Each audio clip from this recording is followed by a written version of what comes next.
누가복음 10장 1절부터 20절 함께 교독합니다. 제가 1절 먼저 봉독합니다. 그 후에 주께서 따로 70인을 세우사 친히 가시려는 각 동네와 각 지역으로 둘씩 앞서 보내시며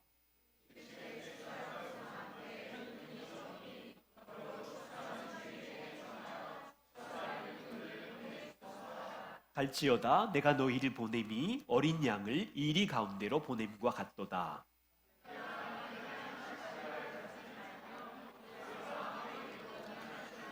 어느 집에 들어가든지 먼저 말하되 이 집이 평안할지어다 하라.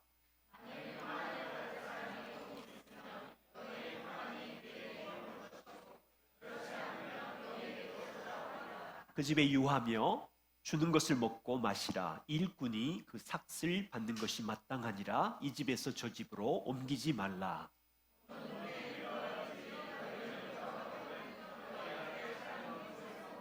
거기 있는 병자들을 고치고 또 말하기를 하나님의 나라가 너희에게 가까이 왔다 하라.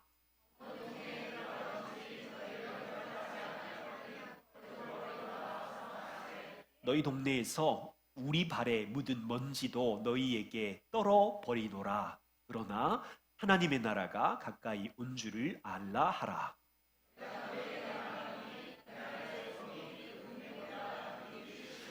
화 있을진저 고라시나 화 있을진저 벳세다야 너희에게 행한 모든 권능을 두로와 시돈에게 행하였더라면 그들이 벌써 베옷을 입고 재에 앉아 회개하였으리라. 가버나움아 내가 하늘에까지 높아지겠느냐 음부에까지 낮아지리라.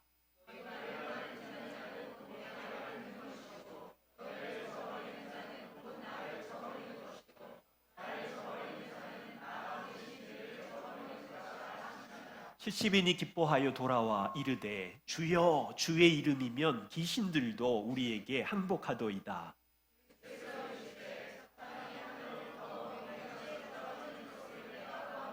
내가 너희에게 뱀과 전갈을 밟으며 원수의 모든 능력을 제어할 권능을 주었으니 너희를 해칠 자가 결코 없으리라. 그러나 귀신들이 너희에게 항복하는 것으로 기뻐하지 말고 너희 이름이 하늘에 기록된 것으로 기뻐하라 하시니라. 아멘. 네, 이 말씀 함께 나눌 때 우리 안에 복음의 기쁨이 넘치기를 함께 기도하겠습니다. 하나님, 우리가 이방인이었고 하나님의 사랑 밖에 있었습니다.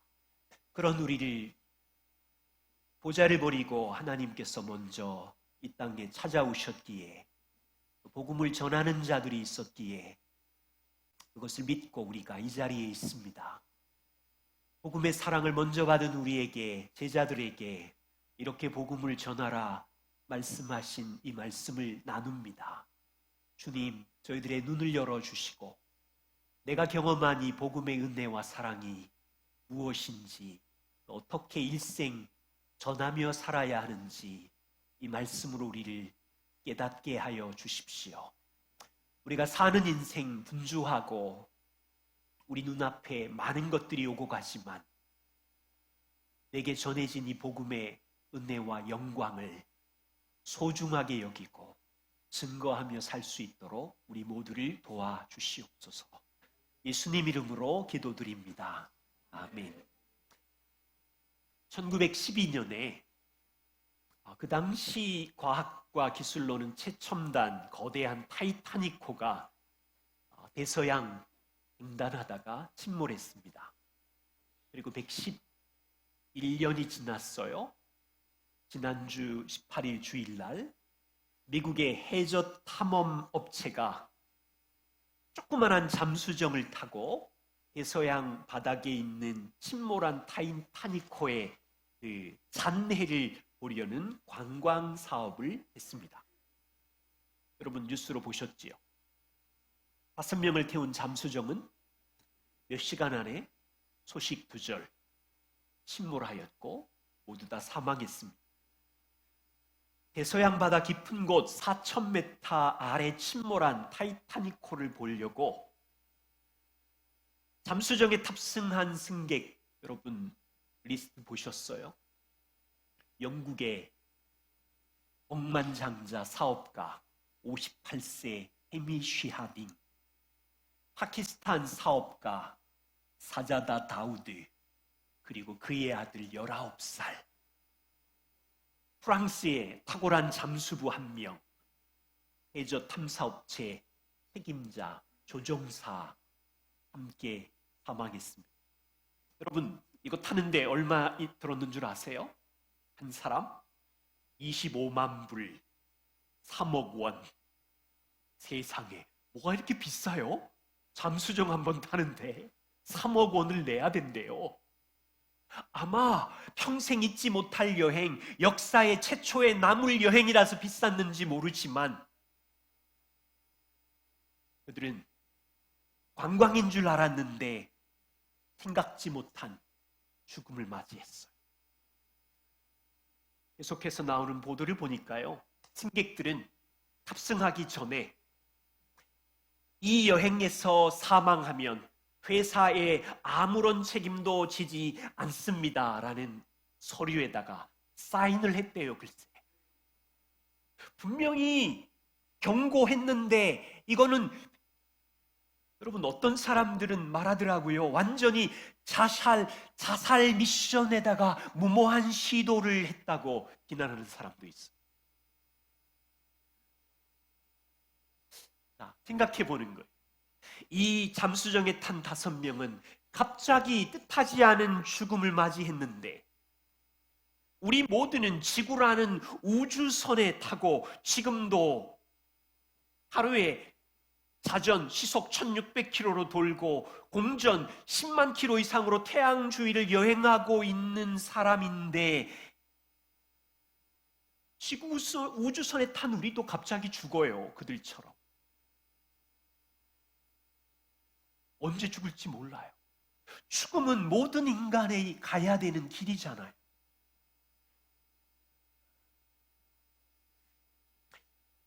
예수님은 인간의 죽음의 저주에서 우리를 사랑하시기에 구출하시려고 왕으로 이 땅에 오신 구원자시죠. 우리는 누가복음 본문을 보면서 왕은 조금 전 본문에서 우리를 살리기 위해서 구원의 구출 작전을 발표했어요. 내가 죽어야 너희가 살아. 그리고 난 후 10장 1절에 예루살렘을 향하여 죽으러 올라가는 길이었는데 갑자기 멈추어 서서 전도대를 파송하는 거예요. 여러분, 이 지점을 잘 생각하셔야 돼요. 한 3가지를 말씀드리려고 해요. 죽으러 예루살렘으로 가는 길에 갑자기 서서 전도대를 파송하는 예수님의 마음은 무엇이었지? 그리고 전도대에게 부탁하시는, 저의 지금 이야기가 아니에요. 예수님께서 전도대에게 이렇게 가서 너희는 복음을 전해라 라는 마음을 16절까지 전하신 다음에 돌아와서 보고하는 이야기를 듣고 전도자의 기쁨이 무엇인지를 말하고 있어요.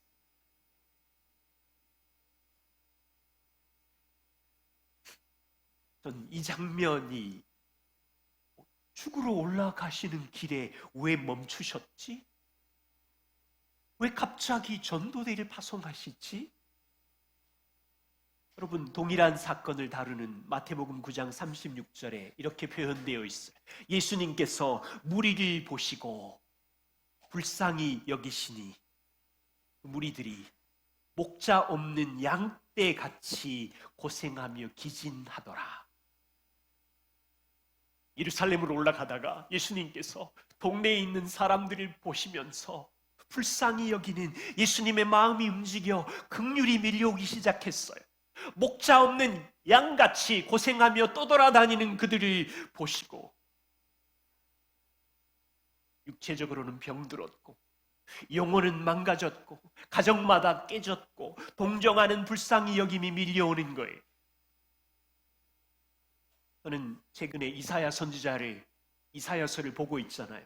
이사야 한 말씀이 생각났어요. 이사야 선지자가 때가 되면 메시아가 오실 텐데 그는 상한 갈대를 꺾지 아니하시며 꺼져가는 등불을 끄지 아니하시는 분이시다.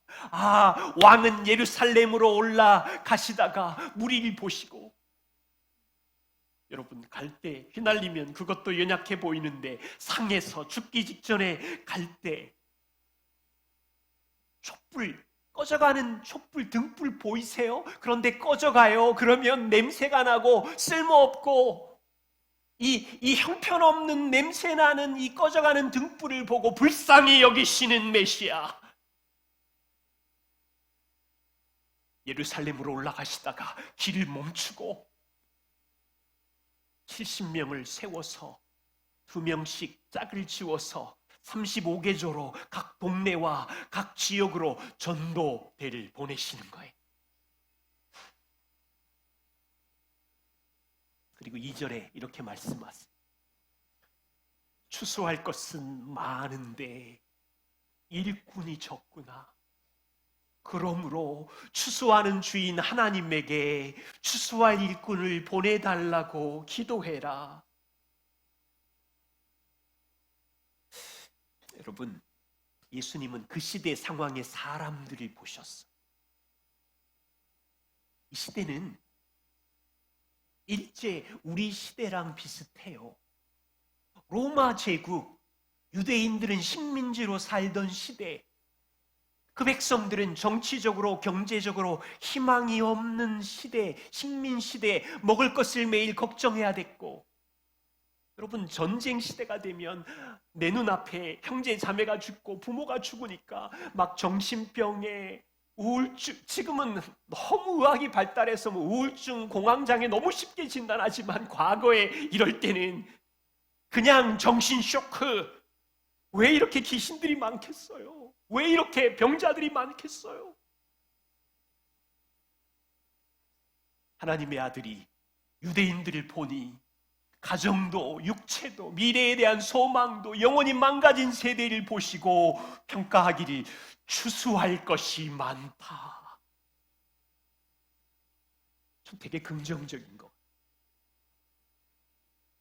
무슨 말이냐면, 여러분, 우리 시대를 어떻게 보세요? 여기 이제 곤살로 어머님과 남동생은 콜롬비아로 돌아가실 텐데, 콜롬비아 도시에 있는 사회는 어떻습니까? 한국이랑 또 다를 텐데, 그들의 육체와 마음과 가정에 영혼이 병들었다면 주님의 눈은 추수할 것이 여기에 많구나, 일꾼을 보내달라고 기도하라고 하시는 것처럼, 여러분, 우리 한국도 코로나 바이러스 이후에 현실이 어때요? 하나님으로부터 등을 돌린 20, 30대의 젊은 세대가 곳곳에 있다고 지금 계속해서 들려오는 데이터들이 있어요. 정치, 사회, 가정의 신음소리, 세상은 이미 교회의 환멸을 느끼고 있는 세대, 교회를 떠난 사람들도 교회에 대한 실망감으로 목회자에 대한 상처의 골이 깊어서 심각해요. 교회 안에 있는 사람들조차도 한숨을 쉬면서 교회도 이제 끝났다, 소망을 잃어가는 이 상황에 예수님의 고백처럼 하나님, 여기 추수할 곳이 많습니다. 우리에게 추수할 일꾼을, 준비된 일꾼을 보내어 주십시오. 이렇게 기도하라고 우리에게 부탁하시는 거예요. 예수님은 전도자들에게 4절에 너희는 갈지어다. 본인이 가고 싶으셨는데 이제 시간이 얼마 안 남았다고 생각하시니까 2명씩 짝지어서 흩어보내시면서 너희는 갈지어다. 내가 너희를 이리 가운데 보내는 것 같지만 전대나 배낭이나 신발을 가지지 말고 가라. 여러분, 이 말은 예수님이 복음을 전하는 사람들에게 너희는 여행 경비도 필요 없고 가방도 신발도 필요 없다는 말을 하는 것이 아니에요.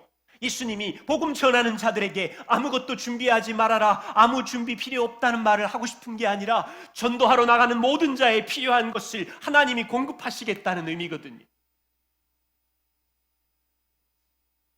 다른 의미로는 너희 지혜로 아무리 준비를 해봐라, 험악하고 위험한 이리 같은 추수밭에 사람들을 만날 때 너희가 준비한 능력이나 물질이나 지혜나 너희의 힘은 무력하다. 아무 소용이 없어. 그 영혼들을 바꿀 만한 능력이 아니야. 네가 가진 돈, 네가 가진 경험, 네가 가진 지혜로 사람을 변화시킨다고? 그러니 전도자인 여러분, 모든 필요를 공급하시는 하나님을 의지하십시오라는 의미라고요. 여러분, 여기 한 5절부터 16절까지 저의 이야기를 듣는다 생각하지 마시고 예수님께서 전도자들에게 전도할 때 이런 메시지를 기억해라 말씀해 주시는데, 제가 4가지를 여러분들께 말씀을 드릴게요. 복음을 전하는 우리가 기억해야 되는 4가지. 첫 번째는요, 우리가 만나는 도시 사람들은 문제가 없는 것이 아니라 심각합니다. 이 하나를 전도자는 기억해야 돼. 예수님은 전도자들에게 너희가 동네에 들어가면 먼저 이렇게 말하래요. 너희 이 집 평안하니 물어보래요. 무슨 의미입니까? 5절과 6절을 보십시오. 어느 집에 들어가든지 먼저 말하되 이 집이 평안하냐 물어봐라. 아니요, 우리는 평안하지 않아요. 저는 평안이 필요해요. 평안을 받을 사람이 거기 있으면 너희가 가진 평안이 그 사람에게, 그 집에게 머무를 것이고, 나 평안해요 라고 말한다면 너희가 가진 그 평안은 다시 너희에게로 돌아올 것이다. 무슨 말입니까? 여러분이 복음을 친구들에게, 이웃에게 전해보십시오. 너희는 평안하니라고 말하면 어떤 사람은 나 괜찮아, 나 평안한데, 나 건강해, 나는 로마 제국에서 만족하면서 잘 살고 있어, 나는 여기 100평 정원에 있는 집도 있고 재산도 많고 결혼도 했고 아내도 배우자도 말 잘 듣고 공부도 잘하고 아무 문제 없어, 평안해. 그럴 수 있겠죠. 나오면 돼요. 자, 생각해 보세요. 우리가 도시 사람들에게 친구야, 너는 평안하니? 라고 물으면 그 사람은 나는 국민소득 3만 불 이 나라에 사는 동안 별 문제 없는데, 나는 빌딩 주인이고 박사학위까지 있어서 꽤 괜찮게 사는 사람이야. 솔직히 얘기해 봅시다. 그 사람이 평안할까요?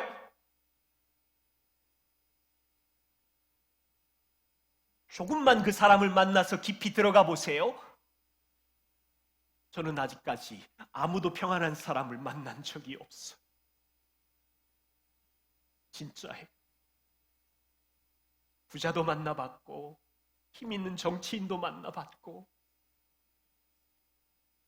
양파 껍질 한두 개만 벗기면 본인의 죄, 자녀의 죄, 교만과 탐욕의 죄, 거짓말의 죄로 심각하게 망가져 있어요. 복음을 전하는 자는 예수님이 진정한 평안입니다. 예수님이 여러분의 죄와 인생의 고통을 해결하는 평안을 주려고 오신 왕입니다를 전하는 거예요. 예수님의 평안을 그 사람이 받아들이면 그 사람에게 여러분 안에 있는 예수님의 평안이 머물게 되는 거예요. 그런데 듣는 사람이 나는 예수님의 평안 필요 없어, 그렇게 되면 우리는 손해보지 않아요. 거절감 받은 것 같지만 예수님 말씀하시죠. 너희가 전한 그 평안은 다시 너희에게로 돌아올 것이고, 저 사람은 이해하지 못하지만 내 안에 예수 그리스도의 참된 평안으로 인하여 더 기뻐하는 확신이 들 것이고,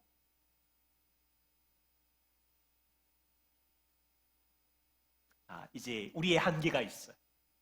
복음을 전하는 우리가 누가 예수님의 평안을 받아들일 수 있는 선택된 사람인지를 모른다는 거예요. 그러나 하나님이 택한 자라면 우리가 복음의 평안을 전할 때 그 사람은 이 평안을 받아들인다는 거죠. 하나님께서 그 사람을 이끌어 주신다는 거죠. 첫 번째 기억해 보세요. 복음 전하는 자가 기억해야 되는 첫 번째는 사람에게는 아무 문제가 없는 것이 아니다. 동네 모든 사람이 부자든 권세자든 지식인이든 평안이 없는 인생을 갖고 있고 문제가 심각하다. 첫 번째 기억하실 거예요. 성경은 모든 인간이 얼마나 심각한지 말하고 있죠. 로마서 3장 19절. 온 세상이 하나님의 심판 아래 저주 아래 있느니라. 어느 정도냐면 율법의 행위로는 하나님 앞에, 도덕적인 삶으로는, 착한 일로는 거룩하신 하나님 앞에 한 명도 설 수가 없느니라.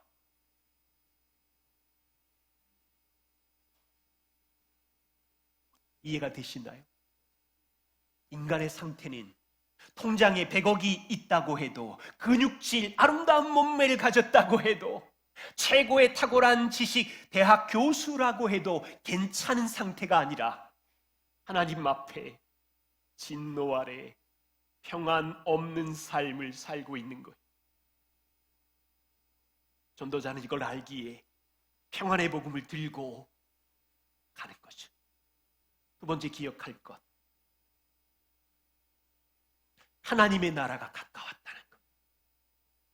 그 하나님의 나라를 여는 왕이 오셨다는 소식을 전하는 거예요. 8절과 9절을 보십시오. 어느 동네에 너희가 들어가거든 이 복음의 평안을 전할 때 그 평안을 받아들이고 영접한다면 너희는 이렇게 말해라. 하나님의 나라가 너희에게 가까이 왔다고 말해라. 10절과 11절을 보십시오. 너희가 어느 동네에 들어갔는데 너희 안에 있는 복음의 평안을 받아들이지 않는다면 너희는 발에 먼지를 털어버리고 그들에게 또 말해라. 하나님의 나라가 가까이 온 줄을 알라. 여러분 보이세요?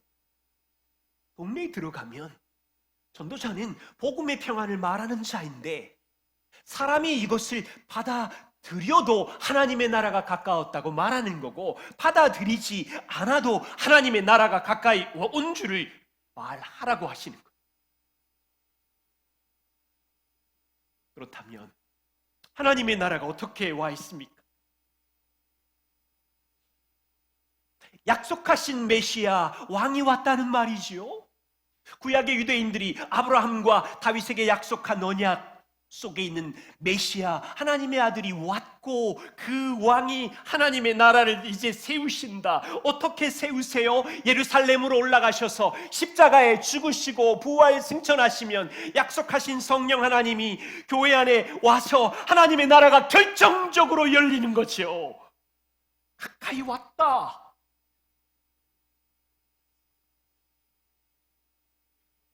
다시 예수님이 목자 없는 양들에게 전하고 싶은 최고의 뉴스는 죽기 전에 목자 없이 방황하는 양들에게 전하고 싶은 최고의 뉴스는 하나님의 나라가 가까이 와 있다. 내가 이제 십자가에 죽으면 너희의 죄와 죽음의 문제가 해결이 된다. 그래서 너희는 내가 행한 일로 천국 하나님의 나라 안으로 들어올 수 있다. 이 뉴스를 전하고 싶어요.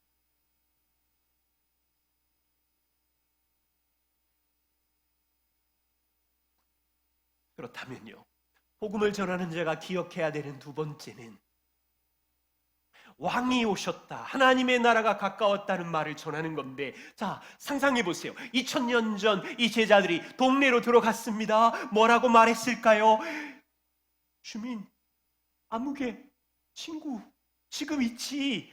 최근에 돌아다닌 그 갈릴리 청년, 너희 오해하고 있는데 그 청년 세례요한 같은 교사가 아니야.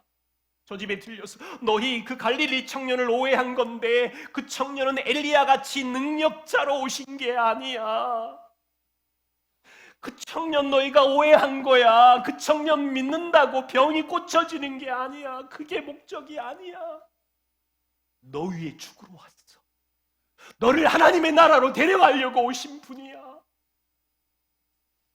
이거 전하는 거예요. 2023년 우리는 예수님 뭘 전해요? 친구들 만나서 야, 내 친구야, 내가 너 사랑하는데 너 오해하는 게 있어. 예수님은 종교 창시자가 아니야. 너 오해하는 게 있어. 예수님은 너 고민 다 들어주는 상담가 친구 정도가 아니야.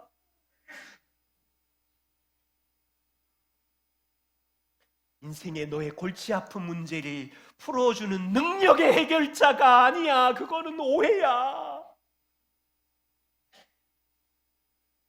너 위에 죽은 왕이야. 너의 죄와 죽음을 해결하려고 죽으신 왕이야.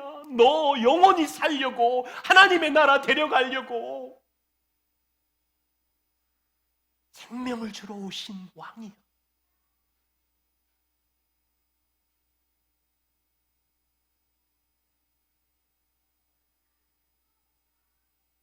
세 번째 기억할 것이 있어. 하나님은 단지 사랑이 아니라 심판의 왕이라는 것. 보세요. 예수님은 전도자들에게 너희가 동네 사람들에게 평안의 복음을 전했는데 받아들이지 않아. 하나님의 나라가 가깝다는 복음을 전했는데 무시해. 어떻게 되는 줄 아니? 그들은 심판을 받을 거야. 12절 보세요. 내가 너희에게 말하노니 그날에, 심판의 날에 그들에게는 소돔보다 더 견디기 어려운 무거운 심판이 있어. 13절에 너희가 복음을 전했는데 받아들이지 않는 고라신과 벳세다는 화가 있을 거야.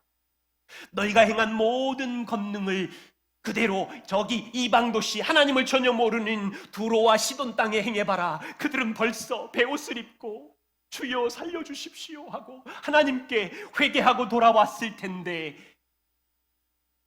하나님의 아들의 권능과 기적을 3년 동안이나 본 이 고라신과 벳세다 이 사람들은 무서운 심판이 기다리고 있어.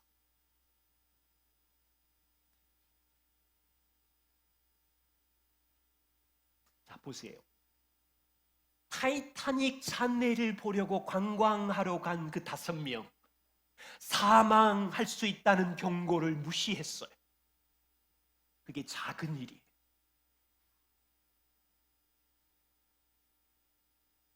지금 초라한 어부 베드로가 동네를 다니면서 평안의 복음을 거절한 일, 너희 영원히 심판받을 수 있어.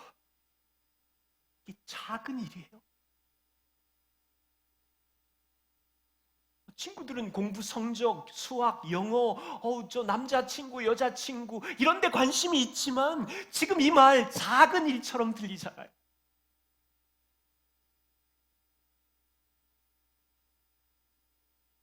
예수님께서 보내신 평범한 전도자들의 입에서 나온 왕이 오셨다, 하나님의 아들이 십자가에서 너희의 죄와 죽음의 문제를 해결했다, 그래서 하나님의 나라가 열려서 우리는 거기 들어갈 수 있다, 이 말은 전도자들의 입을 통해서 부탁처럼 전해졌지만 예수님의 어조는 부탁이 아니었어요. 그것을 받아들일까 말까 내가 선택할 수 있는 것처럼 던져졌지만 하나님 편에서는 이 방법밖에 없다. 너희가 주의 나라에 오려면 이 방법밖에 없다. 안 그러면 심판이다. 지금 이런 뉘앙스라고요.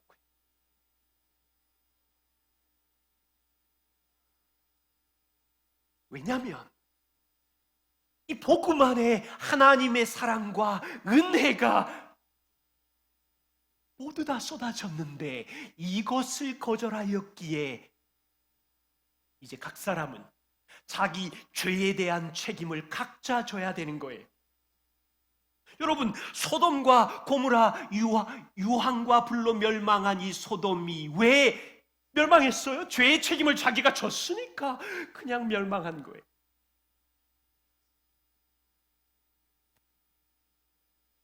자, 세 번째, 우리는 복음 전도자로서 기억해야 되는 것 있어요. 하나님은 사랑이신데 본이 죄에 대해서 심판하는 공의로운 분이구나 기억하는 거예요. 여러분이 말하는 것처럼 하나님은 100% 영원한 사랑이시고, 기억하실 것, 하나님은 영원한 100% 공의롭고 거룩한 분이라는 거예요. 지금 예수님이 오신 이 장면은 하나님은 영원한 사랑이시기 때문에 저와 우리가 해결할 수 없는 죄와 죽음의 문제를 대신 지고 죽기까지 사랑하신 건데, 이 사랑을 거절한다면 하나님이 하실 수 있는 일은 거룩하신 공의로우신 분이 여러분의 죄에 대해서 심판하실 수밖에 없고, 여러분은 복음을 거절했으니 스스로의 죄의 책임을 스스로 지고 진노 아래 들어갈 수밖에 없는 거예요.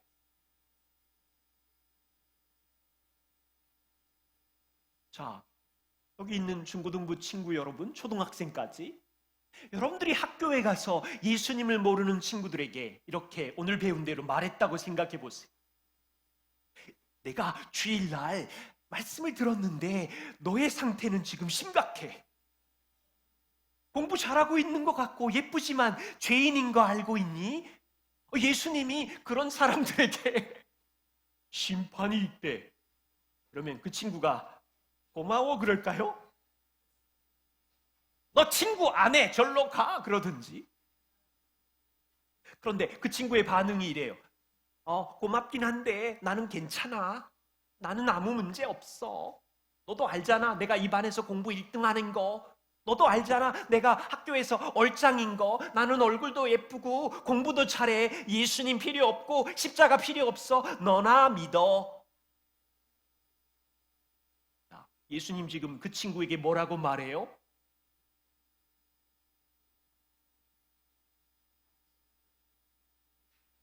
예수님의 어조로 그 친구에게 말하면 이런 거예요.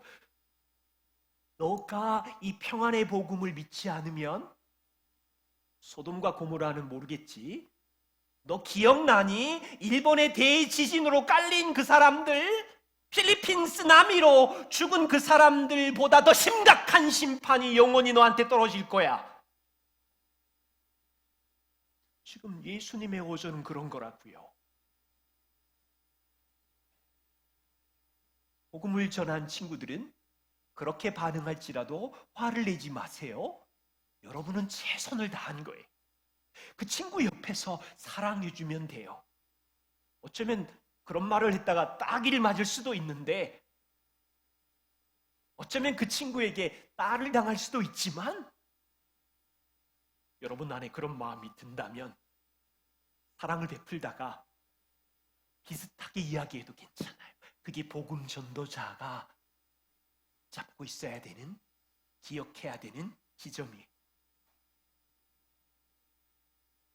만일 여러분이 복음을 전한 그 친구들이 끝까지 하나님의 사랑을 받아들이지 않는다면, 너무 고통스럽지만 하나님 앞에 섰을 때 그 친구는 자기 죄와 형벌에 대한 모든 책임을 스스로 갚아야 돼. 우리는 믿음으로 예수님이 십자가에 대신 지셨음을 믿기에 면제되지만, 네 번째입니다. 모든 사람은 이 복음에 반응하고 하나님께 돌아와야 되는 거죠. 예수님은 제자들에게 평안의 복음을 전하라고 하시고 반응은 사람들이 한다고 이야기하셨어요. 16절을 보십시오. 너희 말을 듣는 자는 곧 내 말을 들을 것이요, 너희를 저버리는 자는 곧 나를 저버리는 것이요, 나를 저버리는 자는 나 보내신 이를 저버리는 것이다. 복음을 들은 사람은 둘 중에 하나지요. 그래, 내가 평안의 복음을 받아들일게. 예스. 나는 평안의 복음 필요 없어. 나 혼자 잘 살아. 둘 중에 하나로 반응하는 거지. 베드로같이 초라한 어부가 복음을 말로 전할지라도, 여러분처럼 연약한 아이가 복음을 말로 전할지라도 예수님 뭐라 그러냐면, 그 말은 너의 말이지만 나의 말이야.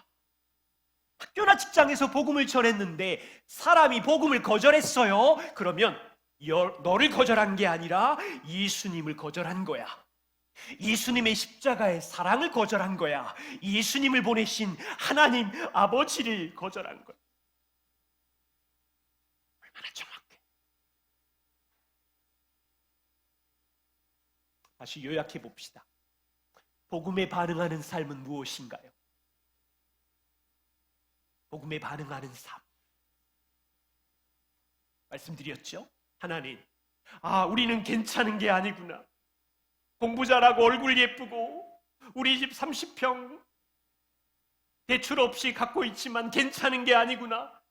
문제가 많구나. 절망적 죄인이구나. 하나님의 진노의 대상이구나를 아는 것이 복음의 반응의 출발이에요. 두 번째, 이런 망가진 나를 위해 왕이 오셨구나. 왕이 나 대신 십자가에 죽으셨구나. 그분은 친구 정도가 아니라 나의 생명의 주인이시구나. 예수님의 사랑을 아는 거예요. 세 번째, 하나님은 사랑이신 줄만 알았는데 나의 인생의 죄에 대해서 공의로운 심판을 가하는 거룩하신 분이군. 그러면 반응이 나오는 거예요. 주님, 내가 이것을 알았으니 저의 죄인됨을 아시는 주님 용서해 주시고, 제가 날마다 죄인임을 고백하지만 날마다 당신이 행하신 복음을 붙잡고 날마다 내 힘의 한계를 알고 주님을 의지하겠습니다. 주님을 사랑하겠습니다. 복음의 반응은 오늘처럼 주일 예배 출석하고 찬양하는 정도를 뛰어넘어요. 복음의 반응은 여러분들이 소그룹 공동체를 하고 식당 봉사를 하는 정도를 뛰어넘어요. 매일마다 월요일부터 주일까지 복음에 반응하는 삶은 이 세 가지를 이해하고 주인이신 주님을 순간마다 날마다 교제하며 의지하는 것이 복음의 반응이에요.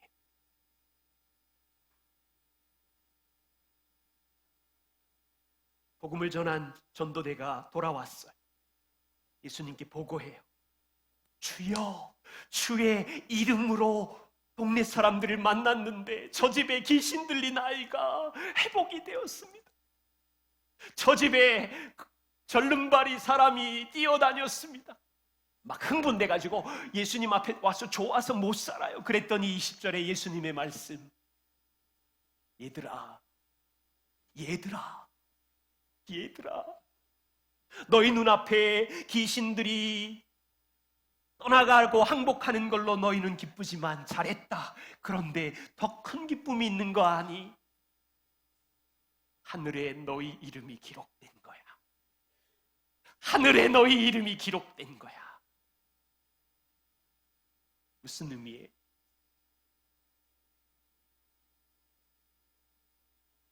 우리는 제자들 같죠.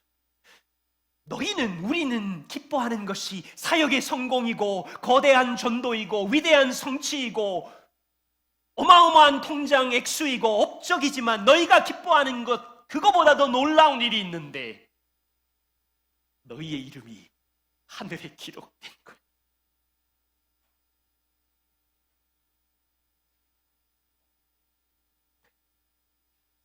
근데 사역의 성공 기뻐해야 되잖아요.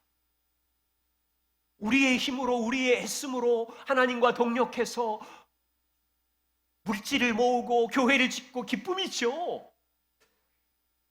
그걸 기뻐하지 말라는 게 아니라 그 기쁨보다 더 놀라운 기쁨이 있다는 거예요. 너희가 누구냐? 너희 이름이 하나님께 속한 자녀라는 것이 더 큰 기쁨인 것을 예수님은 알라는 거예요.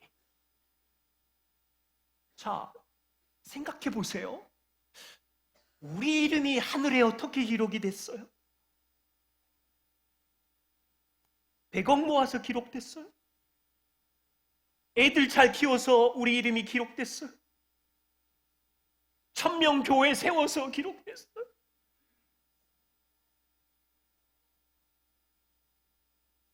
예수님이 지금 예루살렘으로 올라가셔서 십자가에 죽으시고 부활하셔서 우리 이름이 기록된 거예요. 그걸 믿어서.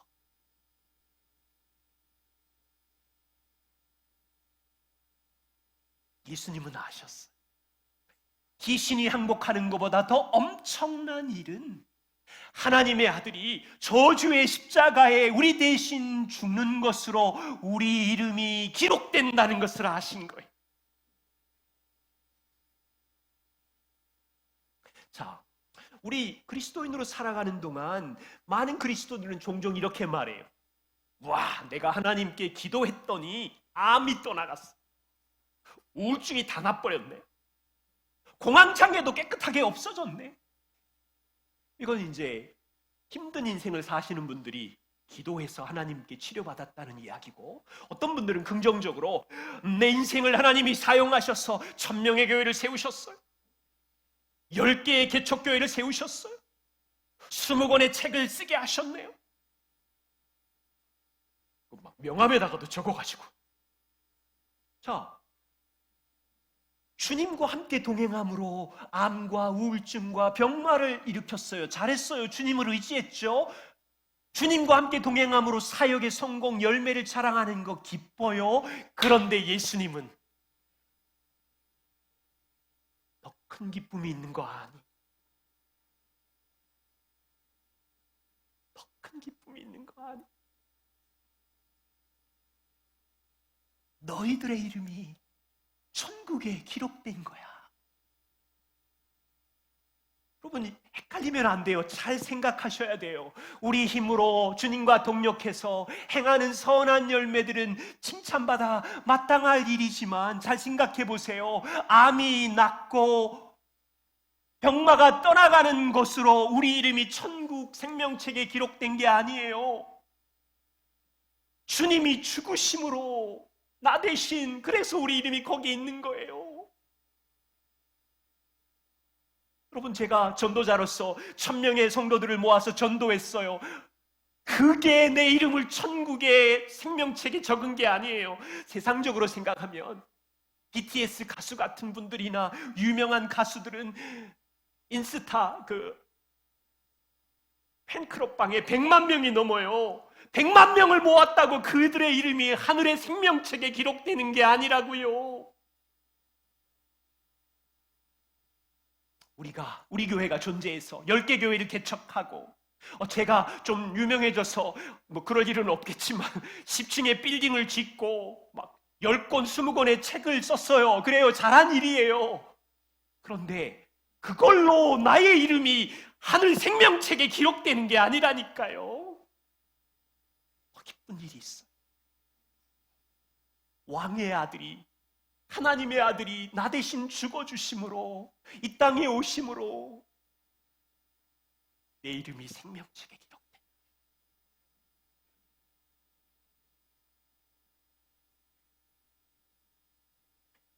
그런데 어리석게도 우리는 이 더 큰 기쁨을 진정한 기쁨이라고 잘 이해 못하죠.